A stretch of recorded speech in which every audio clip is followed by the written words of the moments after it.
akan terjadi hari kiamat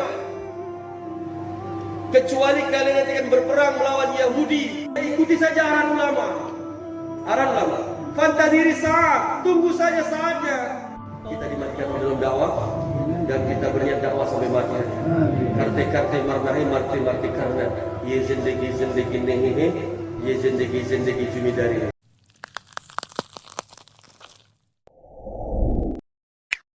Bismillahirrahmanirrahim. Assalamualaikum warahmatullahi wabarakatuh. Hamdan syukurillah wa bihamdihi wassalatu wassalamu ala rasulillah wa ala alihi wa sahbihi wa mawala wa ba'd.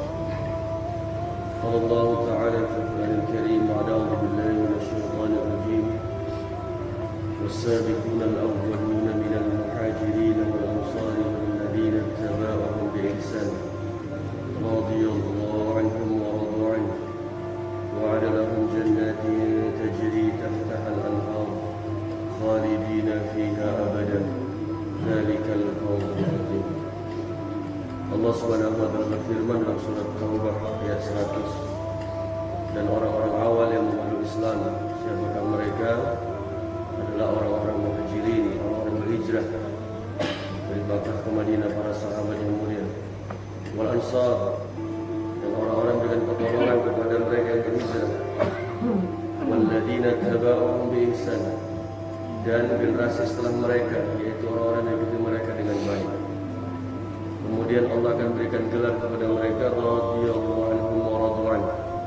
Allah akan meridai mereka dan mereka pula meridai, dan mereka pula mendapatkan ridha Allah dan mereka ridha kepada Allah Subhanahu wa taala. Dan Allah akan anugerahkan kepada mereka surga yang mengalir di bawahnya sungai-sungai. Dzalikal fawzul 'adzim, dan itulah kemenangan yang agung. Qala Nabi sallallahu alaihi wasallam muttafaqun alaih, khairun nasi qarni thumma alladhina yalunahum thumma alladhina yalunahum. Nabi sallallahu alaihi wasallam telah bersabda, Imam Bukhari dan Muslim telah meriwayatkan hadis ini, sebaik-baik manusia adalah kurunku, generasiku, aku dan para sahabat. Thumma alladhina yalunahum, kemudian setelahnya yaitu tabi'in. Thumma alladhina yalunahum, kemudian tabi'ut tabi'in. Sadaqallahul azim wa sadaqa rasulih, walhamdulillahi rabbil alamin. Alhamdulillah, puji dan syukur pada Allah Subhanahu wa taala. Kita rangkai dengan selawat dan salam kepada Nabi kita yang mulia, Nabi Muhammad sallallahu alaihi wasallam. Bapak-bapak, orang tua kami, para alim ulama yang besar dari tersebut gelarnya, kecil dan segalanya, semua kita mengharapkan keridhaan Allah Subhanahu wa taala hingga kematian menjemput kita kelak. Hadirin rahmati Allah Subhanahu wa taala, dalam melihat Islam tidak terlepas dari tiga perspektif, tiga sudut pandang. Yang pertama adalah sudut pandang sejarah, historical, sejarah. Tidak bisa kita lepaskan. Sampai-sampai bangsa ini memiliki satu slogan yang khas, jas merah, jangan sekali-kali melupakan sejarah. Karena titik momentum daripada peradaban manusia diawali sejarah. Kemudian perspektif yang kedua adalah kondisi hari ini, current condition. Hari ini kondisinya bagaimana? Dianalisis. Untuk apa? Untuk melihat step forward. Untuk melihat apa-apa yang terjadi ke depan. Yang ternyata hadirin rahmati Allah Subhanahu wa taala, Al-Quran dan hadis telah melihat tiga perspektif ini. Baik itu sejarah, keadaan kita hari ini, dan apa yang terjadi ke depan. Satu contoh hadirin rahmati Allah. Al-Quran yang dikatakan the holy of book, kitab suci, sampai-sampai beberapa orientalis memuji tentang bagaimana kesyumulan Al-Quran, kesempurnaan Al-Quran. Salah satunya adalah Profesor Gibbs dari Perancis dalam membuat satu resume hasil tentang kebagusan dan kecemerlangan dan kemenangan yang dibawa Rasulullah SAW dalam membawa risalah Al-Quran. Beliau mengatakan bahwa Muhammad is the change of humanity. Muhammadlah perubah kemanusiaan. Dalam tokoh yang lain, Michael Hart namanya. Bahkan buku ini menjadi kontroversi hadirin rahmati Allah. Dia menulis satu buku yang sangat-sangat menggegerkan Eropa. Ketika dia menulis satu buku yang berjudul The 100 Influencer Person in History of the World. 100 orang paling berpengaruh dalam sejarah peradaban dunia. Dia menempatkan the first and the best. Yang pertama yang terbaik adalah Rasulullah SAW. Ini betul-betul menggambarkan bahwa hadirin rahmati Allah, Islam ini adalah agama yang sempurna dan paripurna. Tidak hanya berbicara tentang sejarah, tapi dia juga melihat keadaan hari ini dan apa-apa yang terjadi ke depan. Maka hampir keseluruhan kitab kita yang mulia Al-Quran, yang semoga kelak anak-anak kita menjadi penghafal-penghafalnya hadirin rahmati Allah, karena sudah menjadi sebuah fenomena hari ini bahwa fenomena penghafal Quran ini menjadi sebuah keadaan yang begitu memotivasi orang-orang yang baru berhijrah. Ketika anak saya umur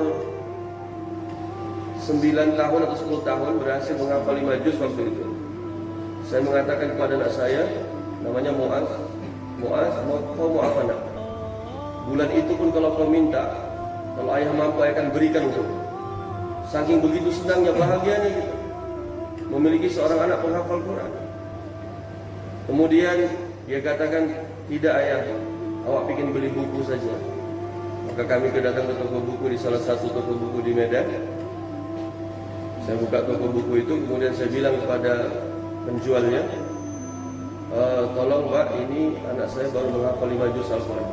Apa-apa saja yang dia beli atau dia ambil di toko ini, saya akan bayar. Saking senangnya, saking bahagianya. Maka hari ini ternyata dia mengambil satu buku yang menggambarkan tentang fenomena penghafal Quran. Maka dia mengambil satu buku berjudul Negeri-negeri Penghafal Quran. Negeri-negeri Penghafal. Ternyata hari ini Allah Subhanahu wa taala, buku ini sebelum saya berikan kepada anak saya baca dulu di depan sampai apa? Di depan bagian belakang sampai bab akhirnya. Penggalan-penggalannya saya bisa mengambil kesimpulan bahwa negeri kita yang walaupun dalam keadaan yang merisaukan hari ini, tapi ternyata negeri kita ini dalam sebuah penelitian adalah negeri yang paling banyak menghasilkan para hafaz, para penghafal Quran. Tidak kurang dari 30.000 orang dalam satu tahun. Negeri kita ini menghasilkan para penghafal Quran. Ini penting hari ini. Ini bagian daripada kondisi saat ini. Walaupun kita sudah digambarkan juga dalam Al-Quran tentang keadaan kita hari ini dalam surah Maryam 59, bahwa Allah telah mengatakan فَخَلَفَ مِنْ بَعْدِهِمْ خَلْفٌ أَضَاعُوا الصَّلَاةَ وَاتَّبَعُوا الشَّهَوَاتِ فَسَوْفَ يَلْقَوْنَ غَيًّا. Akan datang nanti kata Allah satu pengganti kalian, kata Allah pengganti yang buruk. Siapakah mereka? Orang-orang yang melalaikan salat dan orang-orang yang mempertukarkan hawa nafsunya, dan itu sudah terjadi hari ini. Kita melihat hari ini Allah, perkara salat ini sekarang sudah menjadi perkara yang begitu mudah ditinggalkan. Fasawfa yalqawna ghayya, maka Allah akan campakkan mereka di dalam ghayya. Ibnu Katsir menafsirkan ghayya adalah lembah di dalam neraka jahanam. Ternyata dalam neraka jahanam ada ghayya, ada lembah, titik terendah. Kamus Besar Bahasa Indonesia mengatakan, apa itu lembah?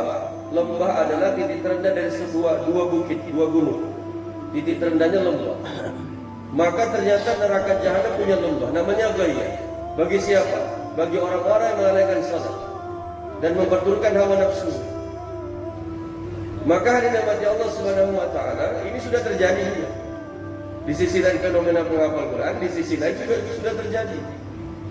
Maka begitulah hari ini Al-Quran menggambarkan semuanya dengan sangat jelas, dengan sangat rinci. Dan apa-apa yang terjadi sampai hari kiamat kelak. Kemudian hari ini Allah Subhanahu wa taala, setelah kita melihat Al-Quran dalam istinbat dalam hukum, dalam menentukan satu hukum dalam agama ini, ternyata istinbat hukum yang kedua adalah hadis Nabi sallallahu alaihi wasallam. Yang kita merujuk kepadanya, yang kita menjadikan qudwah, menjadikan Rasulullah sallallahu alaihi wasallam itu suri tauladan bagi kita. Jika tadi mengatakan Profesor Gib bahwa Muhammad is the change of humanity. Muhammad adalah berubah manusia. Tidak ada hari ini tokoh sehebat apapun yang pencapaiannya, prestasinya tidak yang melebihi prestasi yang ditorehkan oleh Rasulullah sallallahu alaihi wasallam. Bagaimana tidak hari ini Allah? kejahiliahan sudah dalam titik kulminasi yang paling puncak, sehingga Allah katakan dalam Al-Quran, kal an'am bal hum adall. Orang-orang jahil itu ada seperti binatang ternak, bahkan lebih sesat lagi. Tak berperadaban. Ka'bah yang dimuliakan, Ka'bah yang diagungkan, Ka'bah yang kita merindukan hari ini untuk berkunjung ke sana. Semoga Allah hantar semua kita ke sana. Walaupun dengan propaganda orang kafir ini berhasil meniadakan satu ibadah besar, ibadah haji. Nanti kelak kita bisa merangkap menjadi, insyaallah. Tidak perlu lagi ada nama Allah bagaimana mengharapkan sesuatu yang hari ini sudah diblokade saja. Maka hari ini Allah Subhanahu wa taala, Ka'bah yang dimuliakan, di dalamnya terjadi prostitusi hari. Jual beli, free sex, seks bebas. 360 patung berhala di dalamnya. Kemudian hari ini Allah, mereka menyembah Lata, Uzza, Manna, Hubal.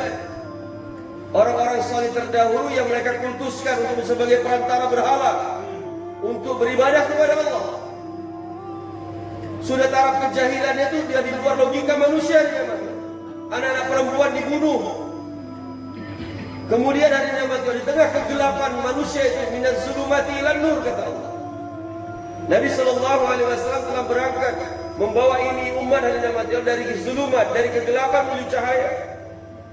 Maka kita bisa melihat bagaimana prestasi yang ditorehkannya. Maka hari ini tidak waktu yang lama, 23 tahun saja. Karena kurun umat ini, Imam Ahmad meriwayatkan hadis ini bahwa umat Islam ini akan dibagi menjadi 5 kurun. Yang pertama kurun nubuwah, masa kenabian 23 tahun saja. Kemudian Allah angkat ini masa kenabian seiring dengan musibah terbesar umat ini, yaitu sepeninggal Rasulullah SAW. Umat ini telah mendapatkan musibah terbesar.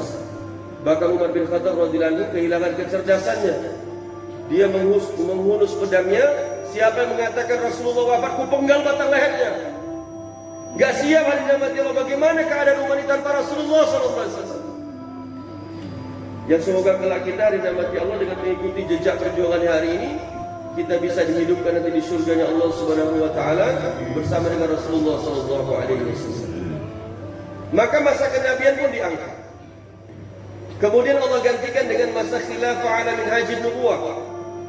Khilafah di atas manhaj kenabian.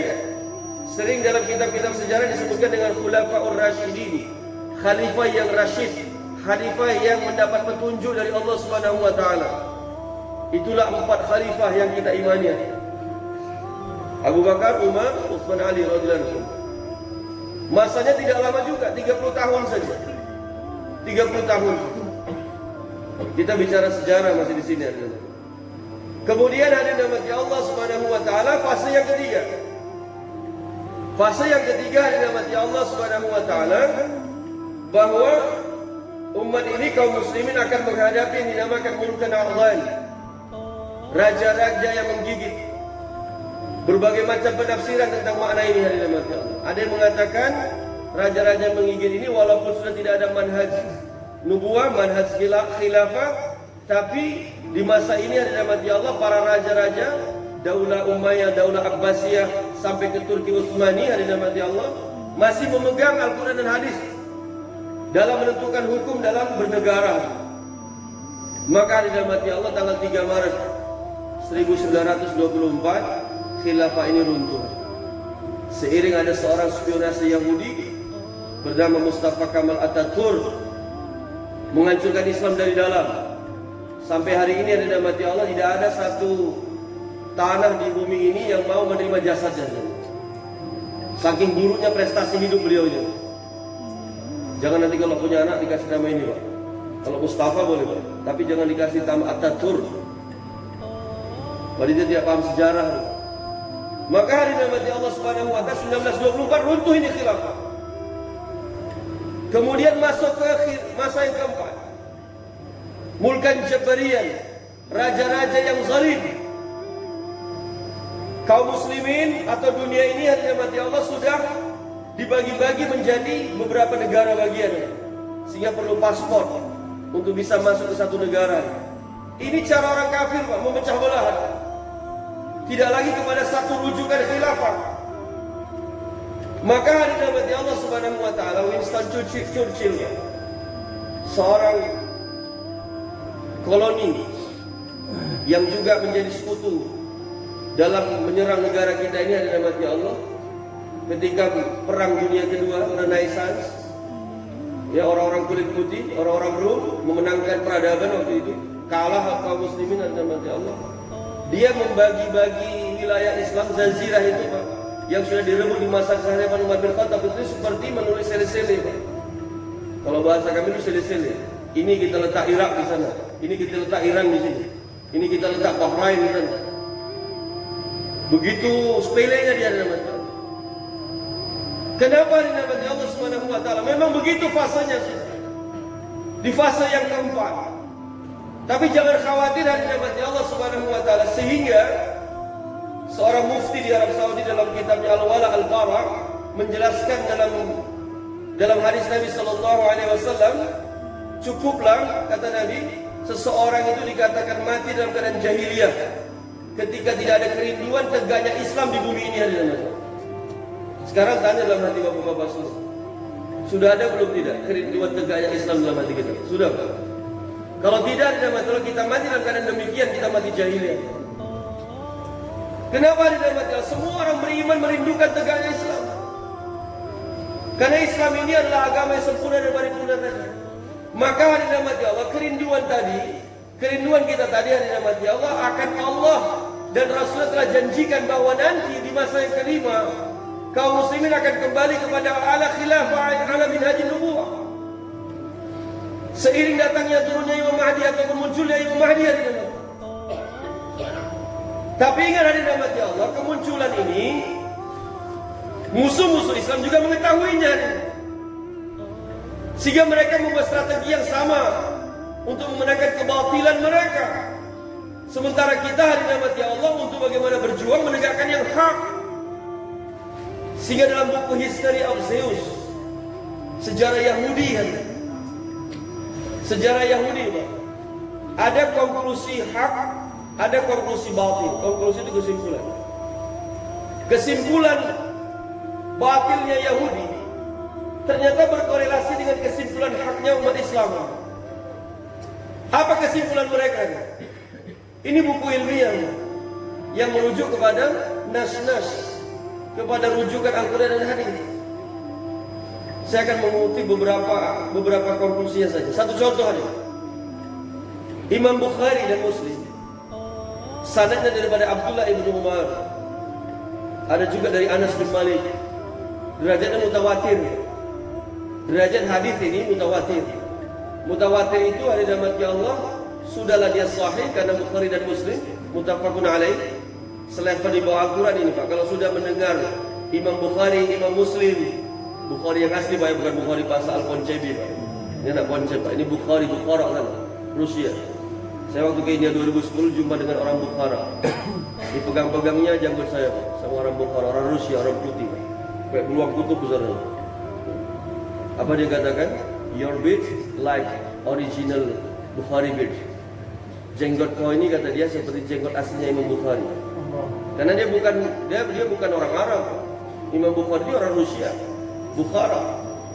Tapi dia ditemani ibunya, menunggang keledai, kitab-kitabnya ditaruh di atas punggung keledai. Mereka berjalan, Pak, menghabiskan seluruh harta untuk menuju Jazirah untuk mencari hadis Nabi Sallallahu Alaihi Wasallam. Kita sekarang membaca hadisnya saja malas. Imam Bukhari dulu, Pak, menjelajah dunia. Maka hadirin Allah Subhanahu wa taala, ternyata betul, Pak, Imam Bukhari itu karena bukan orang Arab, jenggotnya enggak lebat seperti saya ini. Maka hadirin Allah, Allahu Akbar. Hadis tadi, kita kembali kepada hadis tadi. Apa kata Nabi sallallahu alaihi wasallam? Kita lihat Abdullah bin Umar radhiyallahu anhu. Abdullah bin Umar ini ada ipar Rasulullah. Karena Hafsah binti Umar ada salah satu daripada istri Rasulullah sallallahu alaihi wasallam. Bayangkan, Pak, ada ipar, Pak. Dekat sekali, Pak, kekerabatannya. Maka begitulah bagaimana dia telah mengatakan sami'tu Rasulullah sallallahu alaihi wasallam. Hari-hari dia berjumpa dengan Rasulullah. Kalau kita sering berjumpa, pasti kita sering mendengar apa yang disampaikan sahabat kita. Begitulah Nabi sallallahu alaihi wasallam telah berkata, katanya, "Sami'tu, aku telah mendengar Rasulullah sallallahu alaihi wasallam." Apa kata Nabi sallallahu alaihi wasallam? Tidak akan terjadi hari kiamat kecuali kalian nanti akan berperang melawan Yahudi,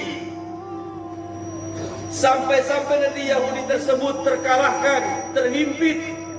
Mereka bersembunyi di balik batu, mereka bersembunyi di balik pohon. Apa kata Nabi? Menceritakan tentang bagaimana pohon dan batu bisa bercakap. Wa qalu syajar, wa qalu hajar. Berkatalah pohon, berkatalah batu, ya Muslim, hai orang Islam, ya Abdullah, hai Allah, hada Yahudiyun khalfi, di belakangku ada Yahudi, bunuh dia. Pohon bisa cakap, batu bisa cakap. Makanya bahaya hadis ini dibaca oleh orang-orang sekuler, orang-orang yang menuhankan akalnya, liberal. Sekarang ada JIL, Jaringan Islam Liberal, yang mengatakan semua agama sama. Ya. Ini batil, Pak. Setelah kita lulus, saya sudah baca bukunya, Pak. Namanya bukunya Fikih Lintas Agama, Nur Khalis Majid. Gak tahu saya mengucapkan apa terhadap nama ini, karena mengerikan sekali. Salah satu item yang saya baca dalam buku itu ada dalam majalah menghina Abu Hurairah radhiyallahu anhu sebagai seorang pemalas, karena anusuf. Keji sekali hati mati. Sebab sudah dibahas sama Ustaz ini. Jangan sembarangan dengan para sahabat. Sahabat-sahabat itu ada seperti bintang di langit. Tapi begitu kejinya dia menghinakan Abu Hurairah radhiyallahu anhu. Kemudian dia katakan dari dalam hati Allah bahwa semua agama sama karena menuju kebaikan yang sama. Apatah lagi kata dia sama-sama agama samawi. Agama samawi ada 3, Yahudi, Nasrani, Muslim. Yang mereka semua agama ini menuju satu tanah dijanjikan, semua sama, Pak. Di mana? Di Palestina. Kenapa Palestina? Nanti kita bahas sedikit, kita bahas tadi detail-detailnya. Maka hari dalam Allah Subhanahu wa taala. Ternyata buku ini, Pak, disponsori, dibiayai oleh The Asia Foundation. Kalau kita buka Wikipedia, The Asia Foundation ini salah satu jaringan Yahudi di Asia. Mereka sudah paham menghancurkan Islam dari dalam ini adalah bukan semerta-merta menghilangkan ataupun mengeluarkan umat Islam dari agamanya secara lahir, tapi rusak pemikirannya, rusakkan pemahamannya. Sehingga dinamati Allah ketika Nabi tadi telah menjanjikan, kemudian ketika mereka bersembunyi tadi, maka kata Nabi di ujung hadis ini, illa gharqad, kecuali gharqad. Apa yang digharqad? Pohonnya orang Yahudi. Makanya dinamati Allah dalam buku History of Zeus tadi, pemahaman pertama yang mau kita nukilkan tadi, pemahaman hak kita, gharqad, yang sudah digambarkan Nabi, ternyata mereka juga paham. Mereka hari ini dari mulai perbatasan Rafah, Mesir sampai ke Palestina, mereka telah menanami pohon gharqad hari ini. Tahu mereka hari ini. Kemudian yang kedua, menuju tanah yang dijanjikan. Exodus orang-orang Yahudi ke Palestina. Dari tahun 1948 ketika disepakati dalam konsensus PBB hari ini Allah bahwa dibagi menjadi 2 negara, Israel, Palestina. Allahu Akbar. Ini awal kehancuran. Maka dinamakan sedikit demi sedikit dijajahlah Palestina, diambil tanahnya. Sampai hari nama dalam pemetaan itu pada tahun 1948 sampai hari ini hanya tinggal sepersekian kecil saja tanah orang Palestina terusir dari negerinya sendiri. Padahal mereka dulu ada bangsa yang terusir dari Jerman. Adolf Hitler hari ini menghabisi orang Yahudi. Kemudian hari mereka terusir menggunakan kapal-kapal merengek-rengek kepada orang Palestina. Kasihlah tanah kalian kami untuk kami sedikit saja. Kami numpang sajalah. Rupanya Yahudi ini, Pak, memang bangsa yang bandel, laknatullah alaih. Mereka dilaknat Allah hari ini. Maka dinamati Allah Subhanahu wa taala, mereka telah eksodus. Tapi ingat hari dinamati Allah, pemahaman batil mereka seakan-akan mereka memenangkan tanah Palestina. Padahal hari dinamati Allah, mereka menuju kubur mereka masing-masing. Mereka dibantai di sana hadirin Allah. Dalam satu perang yang besar, jumhur ulama mengatakan bahwa peperangan ini dinamakan Al-Malhamah Kubra, perang dunia ketiga, peperangan yang besar antara kita dengan orang Yahudi. Yang tadi dikatakan bahwa sampai mereka bersembunyi di balik batu, bersembunyi di balik pohon, pohon bisa cakap, batu bisa cakap. Ibnu Hajar Al-Asqalani dalam kitab Fathul Bari mengatakan dalam menafsirkan hadis ini bahwa tidak ada satu tempat persembunyian yang aman bagi orang-orang Yahudi. Habis kok yang kita habis. Tinggal sekarang bagaimana persiapan yang ada. Ini rangkaiannya mau kita bahas. Apa keterkaitan dengan usaha nubuah ini? Jadi bapak-bapak kalau tidak berangkat hari ini merugikan sekali hari ini. Kita masih belum yakin Pak tentang bagaimana perspektif di sudut pandang apa yang terjadi ke depan. Tadi malam sudah dikatakan, kita nggak tahu Pak tahun depan ada lagi jur atau tidak. Ini bahasa yang sederhana, tapi begitu mengikat kita hari ini. Kalau nggak berangkat hari ini, mau kapan lagi hari ini? Ini perspektif. Jadi orang yang cerdas itu Pak, dia senantiasa melihat sejarah, dia berpikir kerisauan hari ini, dan dia berpikir bagaimana ke depan. Saya kalau nengok anak saya umur 2 tahun hari ini, menangis terkadang Pak. Apa yang terjadi dengan keadaan nanti di masa-masa akhir zaman di depan sana? Sedangkan kita hari ini begitu mengerikan. Yang dikatakan Nabi pagi beriman, sore bisa kafir. Ya kan, sore beriman, pagi dia bisa kafir kembali. Jadi hari ini Allah Subhanahu wa taala. Ini kabar dari Nabi sallallahu alaihi wasallam. Kemudian pemahaman batin mereka yang berikutnya yang ada korelasi dengan keadaan kita hari ini. Dan ini yang terakhir yang saya nukil 3 bagian, walaupun ada 5 sebenarnya, tapi terlalu panjang kita coba.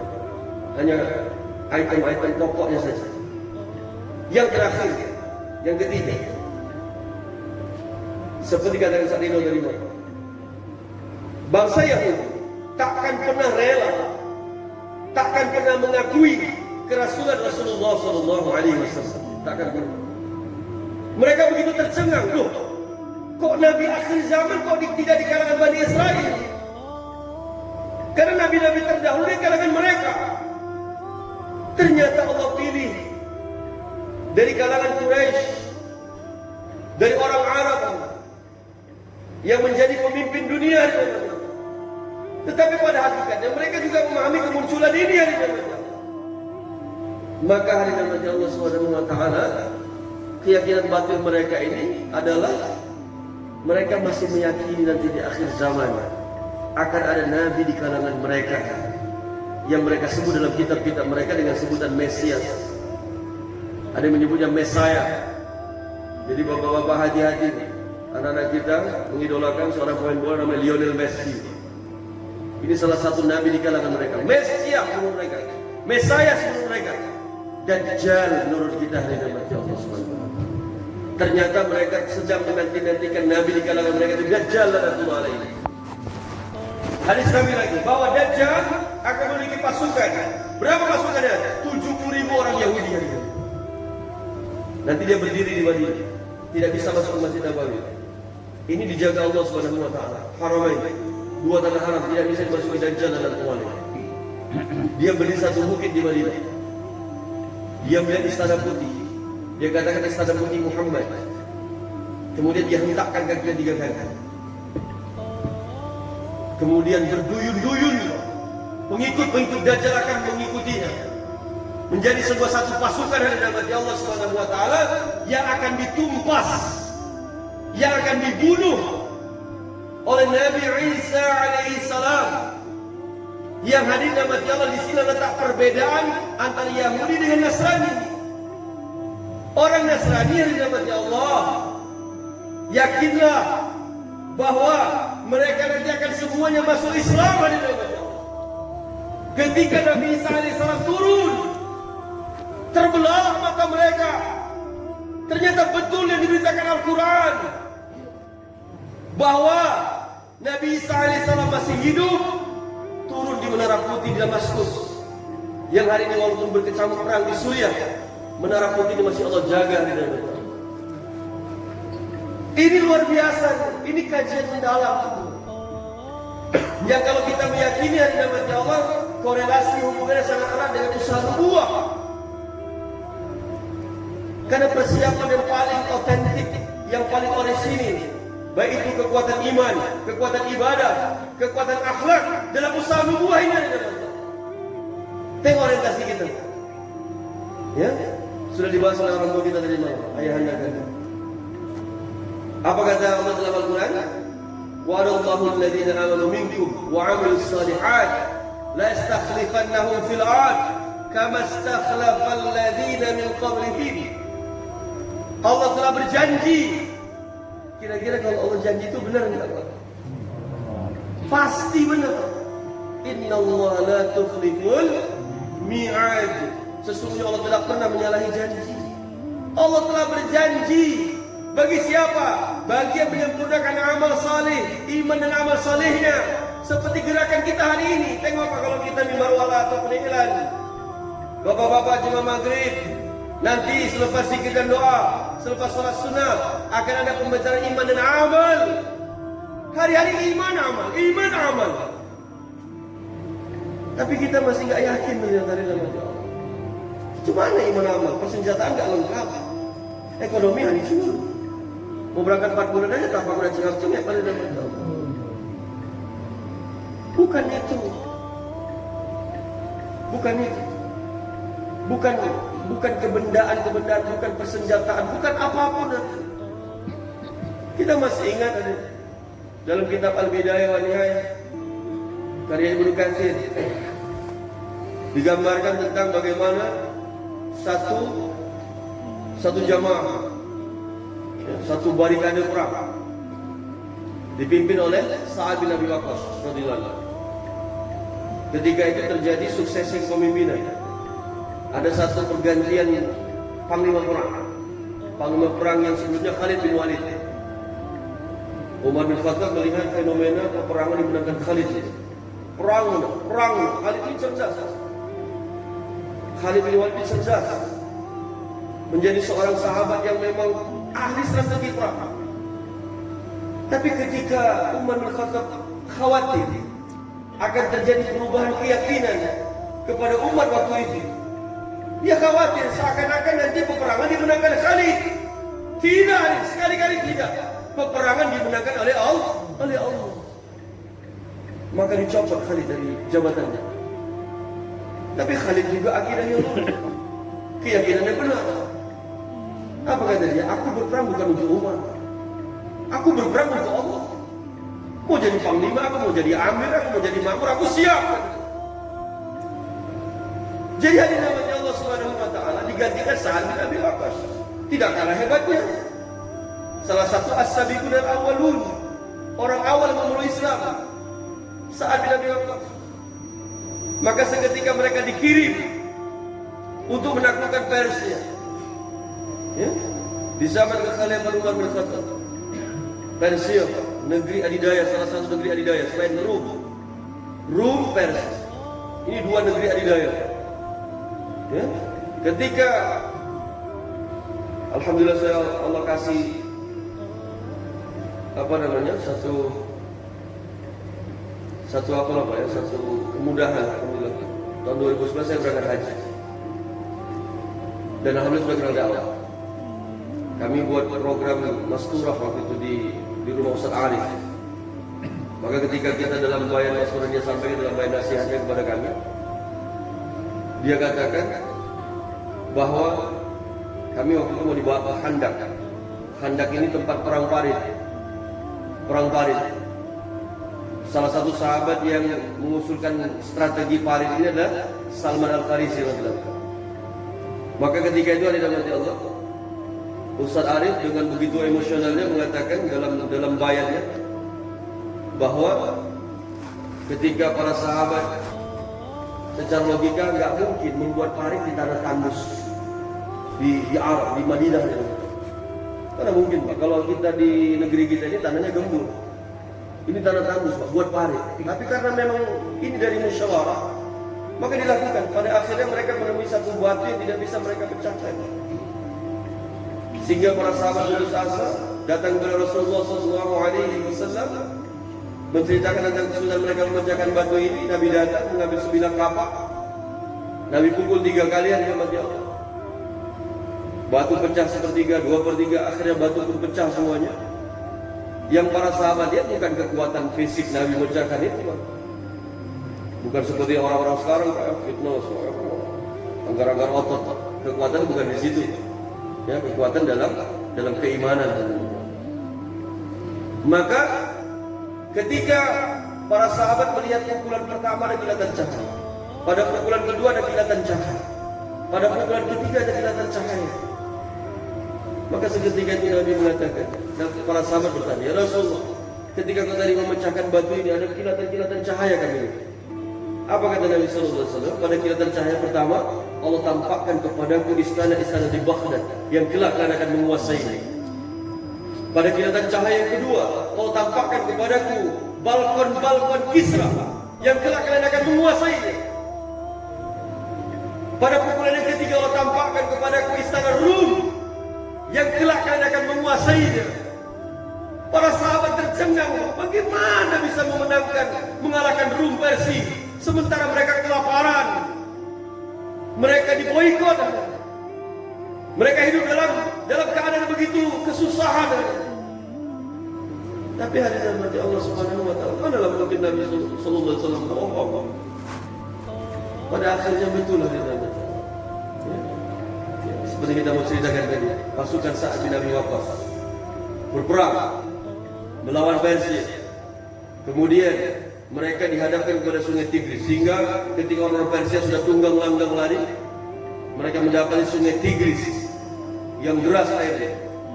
Kemudian mereka memacu perahu-perahu mereka untuk bisa ke seberang, menyelamatkan diri dari kejaran umat Islam. Ketika mereka sudah merasa aman, sudah sampai di seberang, Allahu Akbar, maka mereka pun melihat keadaan bahwa mereka merasa sudah aman. Mereka tidak tahu berhadapan dengan siapa.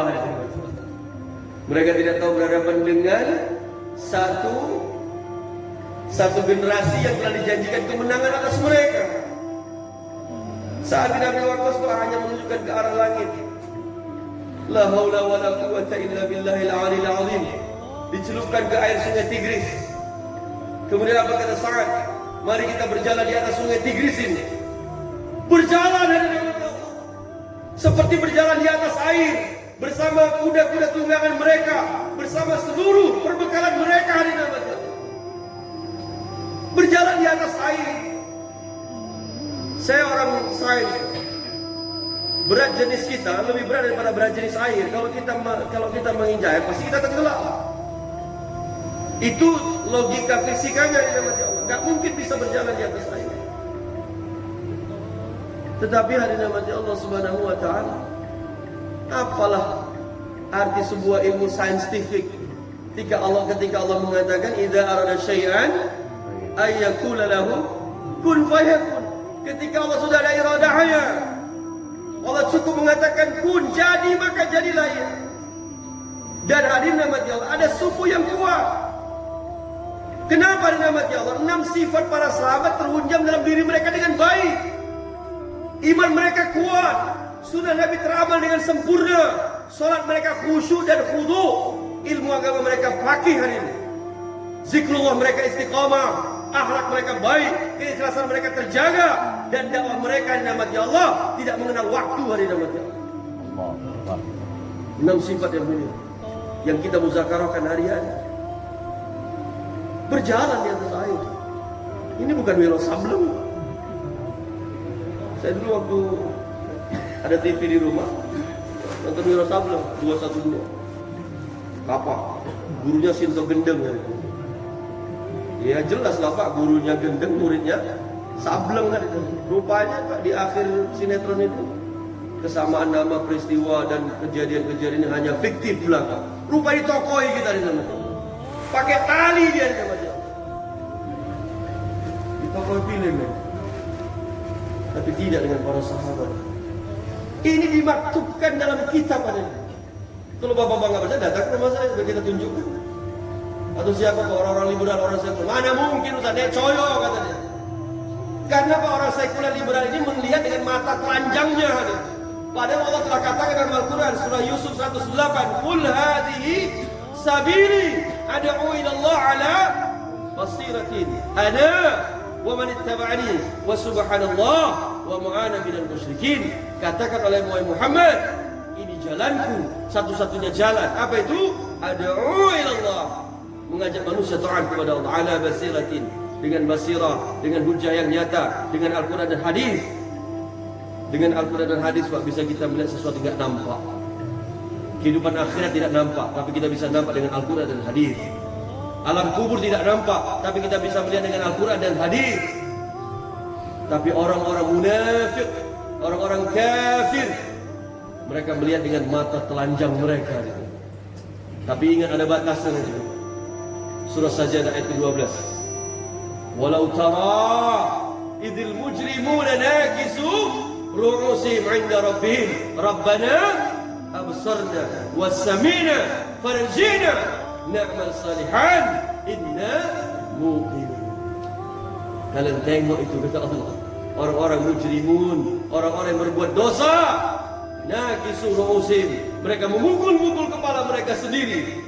Mereka berkata, ya Tuhan kami, Rabbana absarna, baru sekarang mataku melihat, wasamina, baru sekarang kupingku mendengar, farjina, kembalikan kami ke dunia ya Allah. Mau ngapain kau kembali ke dunia? Na'mal salihan, kami beramal salih. Inna muqinun, sesungguhnya baru sekarang kami yakini. Kalau saya nggak pandai pantun, Pak, ini pantun ayah ini, Pak. Hujan gerimis di Kuala Lumpur, ibu kota tanah Melayu. Jangan menangis waktu kalian dikubur, karena saat itu ada maaf bagimu. Orang-orang Poncet bilang, Pak, if you are a die, you can come back to the world. Ketika kau sudah mati, kau tidak bisa kembali ke dunia. Rasakan. Na'udzubillah. Semoga Allah hindarkan kita azab kubur hadirin. Caranya bagaimana, Pak?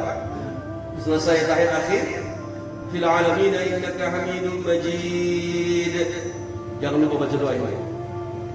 Allahumma inni a'udzubika min adzabi jahannam wa min adzabil qabri wa min fitnatil mahya wal mamat wa min syarri fitnatil masihid dajjal.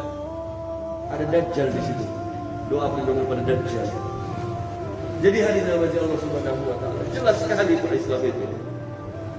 Jadi kalau misalnya kita belum yakin, Pak, memang betul-betul masih tertutuplah hidayah itu.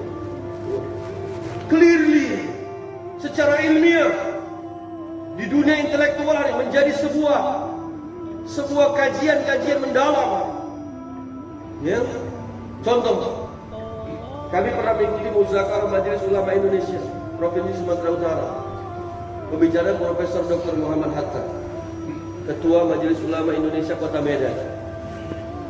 Diundang seluruh pimpinan pondok pesantren Sumatera Utara. Alhamdulillah kami ikut, diundang mewakili Rodatul Ulum Aina Barat. Maka ketika itu kami hadir mendengarkan Karguzari laporan. Dia baru pulang dari 2 negara Eropa, Jerman dan Spanyol. Dia menceritakan tentang aktivitas dia di sana. Dalam rangka apa beliau ke sana? Meneliti tentang perkembangan Islam di sana. Perkembangan Islam di benua Eropa. Nanti kita akan korelasikan dengan hadis Nabi juga. Perkembangan Islam di Eropa dengan kabar dari Nabi Sallallahu Alaihi Wasallam. Ada 14 abad yang lalu Nabi sudah menggambarkan. Maka Allah, apa dia katakan? Ada satu pengalaman yang sangat monumental bagi saya, katanya. Ketika saya berjumpa dengan salah seorang profesor pakar genetika orang Jerman, yang dia masuk Islam hanya gara-gara membaca satu ayat Al-Quran. Membaca satu ayat Al-Quran masuk Islam. Kita, Pak, beribu-ribu ayat terkadang belum tentu Islam masuk dalam hati kita. Dia satu ayat Al-Quran bisa mengantarkan menjadi Islam. Profesor, orang pintar, orang yang berpikir secara logika. Kalau nggak diterima logikanya, nggak akan mau dia mengakui. Ini orang-orang seperti itu, orang-orang akademisi. Maka hari nanti Allah, akhirnya dia membaca suratul Baqarah 234 tentang masa iddah, masa tunggu wanita. Wanita yang diceraikan suaminya, wanita yang ditinggal mati suaminya, gak boleh langsung menikah sebelum dia menyelesaikan iddahnya. masa tunggu. Al-Quran mengatakan, Allah mengatakan 3 kali masa suci. Kalau dikalkulasikan, dikonversikan menjadi waktu, ukuran waktu 4 bulan 10 hari. Ya heran, kenapa kok sampai sedetail ini? Perkara yang bukan menjadi sebuah sesuatu yang urgen bagi dia. Tapi Islam begitu mengajarkan, begitu detail. Ini masih masa iddah, Pak. Belum masa tentang bagaimana hukum waris, ilmu falak. Ya Allah, Islam ini semua diatur. Sehingga Profesor G mengatakan dalam halaman berikutnya tadi kan Muhammad is the change of humanity. Dalam halaman berikutnya dia katakan, Islam is the complete deed. Islam adalah agama yang paling komplit of civilization, dari segala macam sendi kehidupan. Tidak ada agama yang lebih sempurna daripada Islam. Dari mulai A sampai Z, dari mulai ujung rambut sampai ujung kaki, dari mulai masalah politik, ekonomi, apalagi Pak, siasah, apalagi muamalah, muasyarah dan lain sebagainya, lengkap, komplit. Maka akhirnya dinamati Allah, dia teliti. Maka dia punya laboratorium. Dia pakar genetik, kromosom, gen, ya kan? Kemudian kenapa kok itu terjadi albino, ya kan? Kekurangan zat pigmen. Kenapa kok orangnya situ matanya sipit, kan gitu kan? Ternyata ada gen Mongol di dalamnya, kan gitu kan? Kemudian macam-macam. Padahal di dalam penciptaan kita itu ada kebesaran Allah.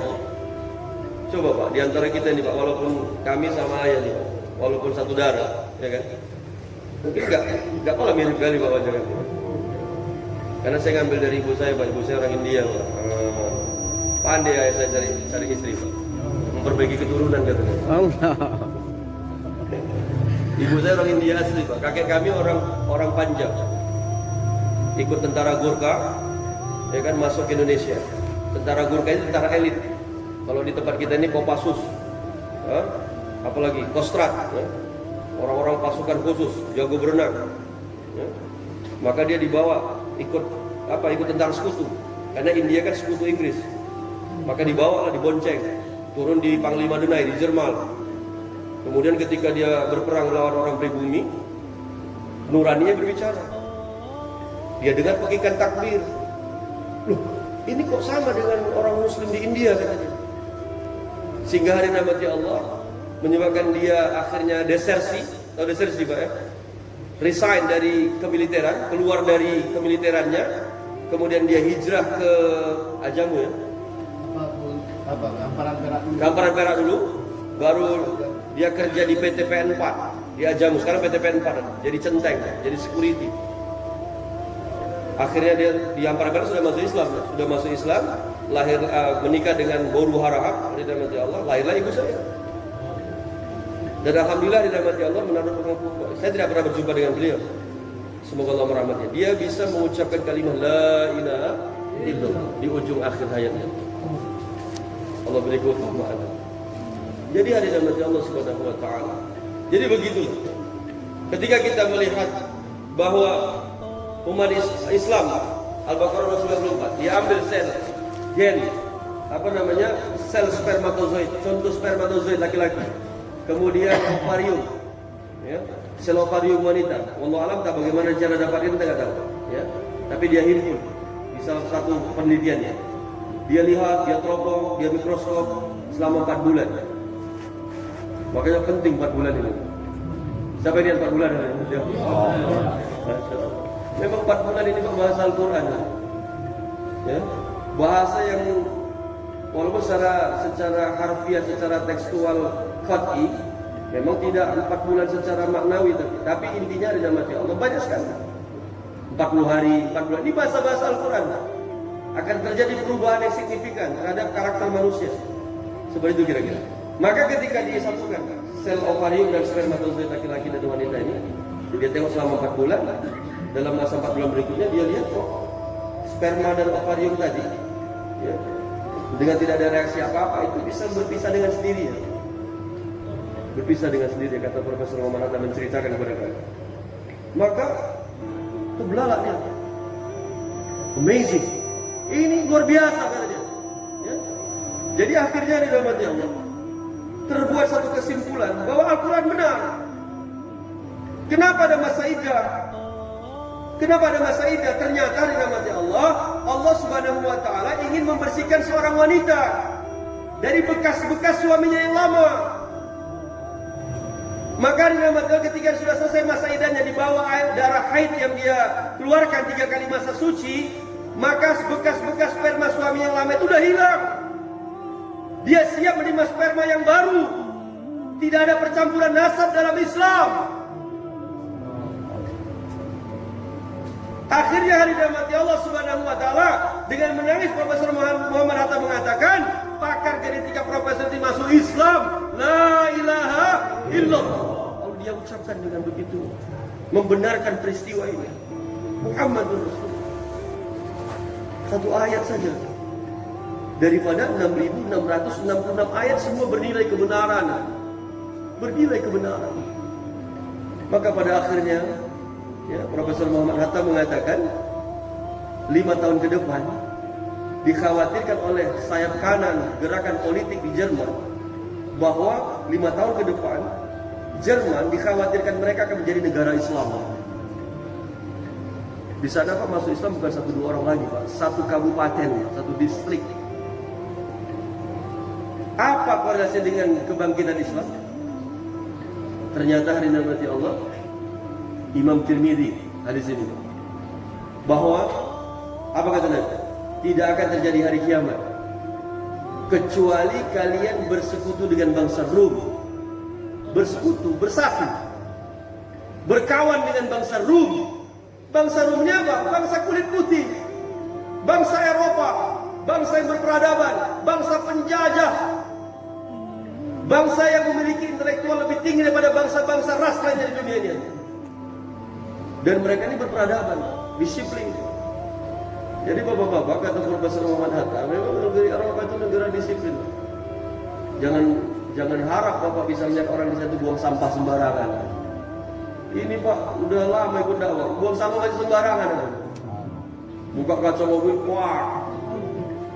Ini karakter buruk ada. Di negeri Eropa orang kayak gini kena denda. Merokok di tempat umum, mana boleh? Ada publik. Jadi kalau kalian mau mati sendiri aja, kata mereka. Dibuatnya satu ruang khusus merokok. Udahlah, saling menghisap lah. Ditutup ruang. Nggak boleh. Merokok di bus nggak boleh. Merokok di tempat-tempat umum nggak boleh. Sampai ada istilah Fun City, negeri denda, kota denda. Melanggar satu item tentang kedisiplinan itu didenda. Nggak ada orang nabrak lampu merah di Eropa. Nggak ada. Kita mau ke Sumbar Pak. Oh, nabrak lampu merah. Nggak boleh. Itu konsensus. Itu kesepakatan umat manusia, kemaslahatan. Jadi hari dirahmati Allah Subhanahu wa taala, ternyata bersekutu dengan bangsa. Untuk apa? Untuk memerangi musuh di belakang kalian, kata Nabi. Siapa musuh di belakang kita? Yahudi. Jelas sekali hari dirahmati.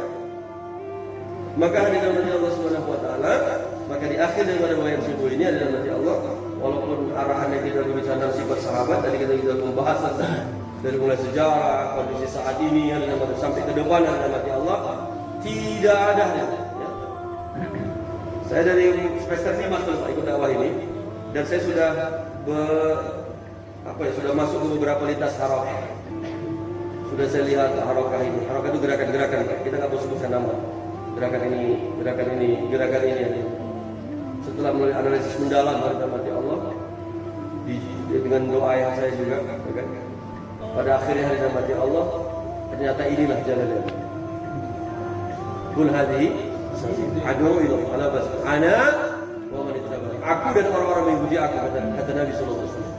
Wa subhanallah, maha suci Allah, wa ma'ana minal musyrikin, dan aku bukan berbuat orang-orang berbuat kemusyrikan. Jadi hari dirahmati Allah Subhanahu wa taala, maka kita ini di istikhlasan ulama dari beberapa pemikiran-pemikiran ulama bahwa kita ini bukan, iman kita ini setara para sahabat. Sehingga kita dibuat satu tertib, satu sistem, satu wasilah Sehingga kita dibuat satu sistem bagaimana sistem keluar 4 bulan, bagaimana sistem keluar 40 hari, bagaimana kita membentuk makomi yang baik dengan hidup amal 24 jam di masjid-masjid kita. Jadi seperti itulah perjuangan kita hari ini. Jangan sepele dengan, walaupun kita, kenapa nggak diajari kita angkat senjata? Kenapa kita diajari? Kita jangan banyak protes, nanti jadi Islam Protestan. Pokoknya ikuti saja arahan ulama. Arahan ulama. Fantadiri saat, tunggu saja saatnya. Sekarang keadaan kita ini sudah menggambarkan hari ini bagaimana hegemoni, Pak. Propaganda orang-orang kafir sudah semakin nampak. Sudah semakin nampak. Maka tidak ada cara lain. Sehingga Dr. Ragib As-Sarjani dalam bukunya Misteri Salat Subuh, sahih ini Pak, ada rekaman, ada recorded satu hasil konferensi orang-orang Yahudi. Apa mereka katakan? Kami, kata orang Yahudi, tidak akan takut kepada umat Islam selagi sholat subuh mereka belum seperti sholat Jumat mereka. Tahu orang kekuatan Islam itu di sini, Pak, di masjid, dalam jamaah, dalam banyak sholat berjamaah, dalam banyak jemaah Islam bergerak. Bagaimana menghantarkan ini agama tanpa embel apa-apa, berkorban diri, harta, waktu di jalan Allah. Maka hari ini Allah Subhanahu wa taala, ini jur-jur kawasan kita. Semoga jangan sampai kita tidak terpilih hari ini. Rugi besar. Rugi besar kalau kita terpilih untuk bagaimana berangkat ketika masa momentum jur-jur kawasan ini. Semoga hari ini Allah kita dimatikan dalam dakwah dan kita berniat dakwah sampai mati. Karte-karte marnahi marti karena ye zindagi nehihe, ye zindagi jumidari. Apa artinya Ustaz? Enggak tahu katanya ayat. Jadi hadirin Allah Subhanahu wa taala, maka untuk itu mari kita betul-betul berdoa kepada Allah. Ini malaikat berganti, shift malam berganti kepada malaikat siang. Diijabah doa ini, mari kita semuanya zikir pagi petang kita. Kemudian kita doa kepada Allah agar Allah istiqomah dengan dakwah. Demikian kalau saya menampun, mari kita saling maafkan. Subhanallah bihamdihi, subhanallah bihamdihi. Asyhadu an la ilaha illa anta, astaghfiruka wa atubu ilaik. Assalamualaikum warahmatullahi wabarakatuh.